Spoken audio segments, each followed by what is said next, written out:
बरेच वेळेस आपण ट्रॅफिक मध्ये गाडी चालवत असताना चुकून आपल्याकडून काही नियमांचं उल्लंघन होतं, मात्र ते आता तुम्ही स्वतः तपासून पाहू शकता की तुमच्या उल्लंघनाचा काही दंड वगैरे आहे का। कारण की तुम्ही वाहतुकीचा नियम मोडला का हे तपासण्यासाठी echallan.parivahan.gov.in या वेबसाईटवर जाऊन तुम्ही तुमच्या गाडीची स्थिती पाहू शकता। तसंच पावती क्रमांक, वाहन क्रमांक आणि ड्रायव्हिंग लायसन्सचा पर्याय देखील तुम्हाला पाहण्यासाठी मिळेल।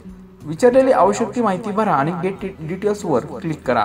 आता तुम्ही नियम मोडला असेल तर त्याची तुम्हाला पावती दिसेल, नाहीतर तुम्हाला ते पावती दिसणार नाही।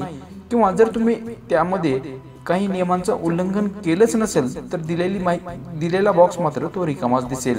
त्यामुळे तुम्हाला तुमच्या गाडीवर काही दंड आहे का नाही हे चेक करण्यासाठी देखील तुम्ही या वेबसाईटला भेट देऊ शकता।